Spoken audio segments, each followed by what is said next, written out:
cause I don't give a fuck what you say. Yeah, I'ma do shit my وانا والله راني فرحان كي نجح فريمون كي نجح وينجح باذن الله، لان التواضع كومبيتونس وتواضع مفتاح النجاح، زوج حوايج. فهمت؟ كومبيتونس والتواضع. إلا في دو موا لو ميور انترينور او موند. الواحد يكون جدي، وقت الضحك خاص الواحد يكون خاصو يضحك شي شويه. حنا تنضيعوا بزاف ديال الوقت في الضحك. بالعكس خاصنا واحد الوقت الا بغينا يعني نرتقيو لمستوى عالي، خاصنا شويه ديال الجديه.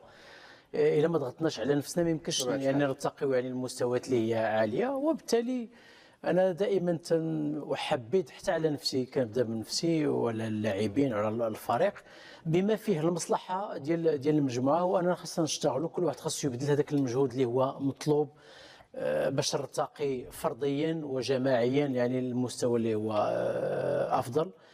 وفي الاخير ربما اتمنى انه يعني ننجحوا في هذه المجموعه، لانه كاينه هذه يعني باسين عموته انك يعني مدرب صعيب صارم. لا بالعكس جلال، بالعكس جلال، لانه الناس يمكن هما تياخذوها بواحد الطريقه سلبيه. ما بالعكس، اللاعب اللي عنده طموح تيبغي يتواجد معايا، الشي اللي عنده طموح تيبغي يتدرب معايا. علاش؟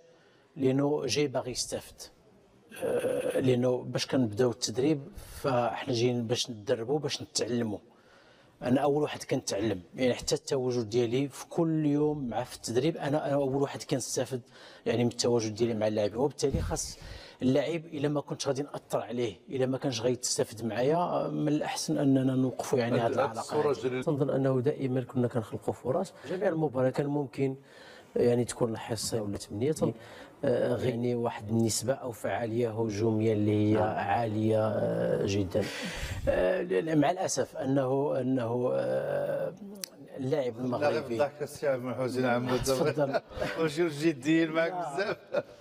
الركراكي يكشف سر استبعاد مراد باتنا ويفصل بين زياش ودياز.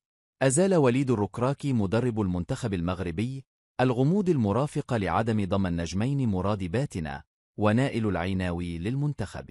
وصرح ركراكي لقناة الرياضية المغربية: لا يوجد مدرب في العالم يعرف قدرات مراد باتنا أكثر مني، لقد دربته في الفتح الرباطي وتوجنا سويا بدرع الدوري التاريخي.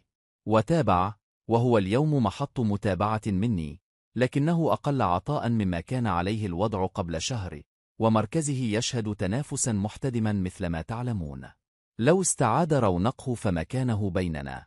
وأردف: كما أتابع نائل العيناوي منذ فترة، وحين يكون جاهزا ومؤهلا فمن المؤكد سيتواجد معنا، بشرط أن يثبت أحقيته. وبشأن حقيقة خلاف حكيم زياش مع إبراهيم دياز لتسديد الركلات الحرة قال: لا توجد أي مشكلة بينهما، زياش هو القائد ولا صحة لهذا التشويش. واسترسل: زياش هداف المنتخب المغربي حاليا، ودياز اندمج بشكل رائع، وقد لعب أشرف حكيمي دورا هائلا في انسجام دياز مع المجموعة. واختتم مؤكدا أن ترتيب الركلات الحرة واضح بحسب موقع الكرة: حكيمي ثم زياش ثم دياز، الأمور واضحة. أتمنى أن يكون المقطع قد نال إعجابكم، ودمتم في رعاية الله وحفظه.